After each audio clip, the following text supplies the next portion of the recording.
নমস্কার আমার প্রিয় পরিবার, আজ আমি ভিডিওর মাধ্যমে শেয়ার করতে চলেছি টমেটো দিয়ে মসুরের ডাল।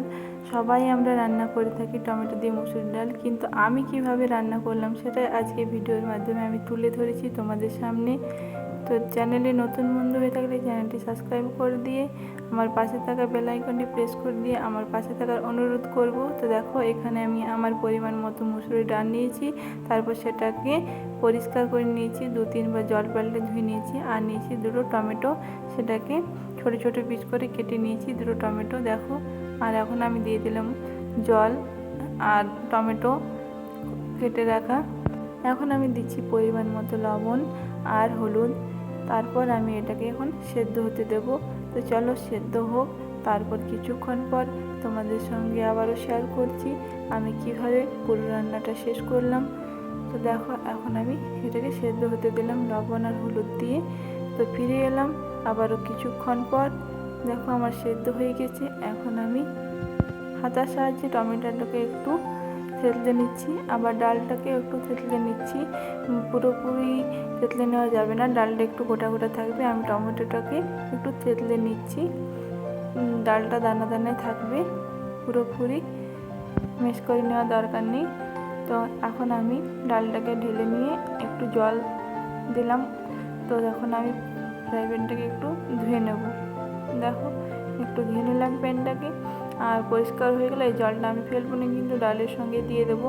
যেহেতু দেখো আমার প্যানের মধ্যে এখনও ডাল আছে, তো আর এটা ফেলার কোনো প্রয়োজন নেই, যেহেতু এখনই রান্না করলাম। তো আমি জলটা দিয়ে দিয়েছি আমি ডালের সঙ্গে। এই দেখো, এভাবে দানা দানায় রেখে দিয়েছি ডালটা। তো এখন আমি তেল দিয়ে দেব। প্যানটা গরম হয়ে গেছে, দেখো তেল দিয়ে দিয়েছি। এখন আমি ফোড়নে দেব সর্ষে আর অর্ধেকটা শুকনো লঙ্কা আর কিছু কারি পাতা। তো আমি ফোড়নে দিয়ে দিলাম। তো শুকনো লঙ্কাটা একটু ভাজা হতে এখন আমি দিয়ে দিলাম কারি পাতা 6 থেকে 7টা। তো এখন আমি ভালো করে একটু নেড়ে চেড়ে ভেজে নিচ্ছি কারি পাতাটা। তারপর এর সঙ্গে দিয়ে দেব সেদ্ধ করে রাখা ডাল।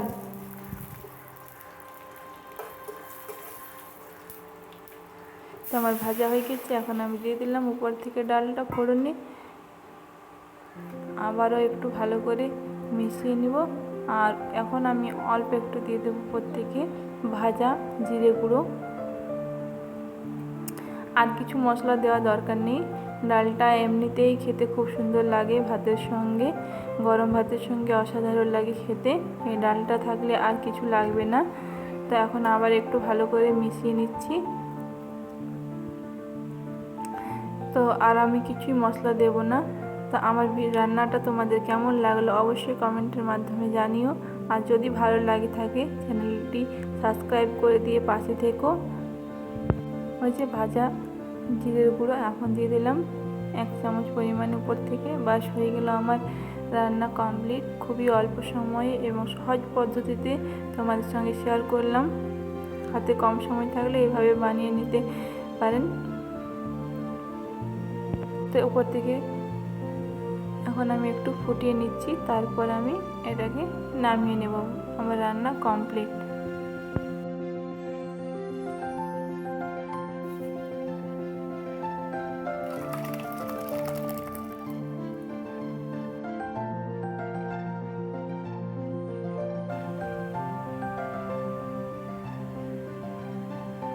দেখো এইভাবে দানা দানা রেখেছি।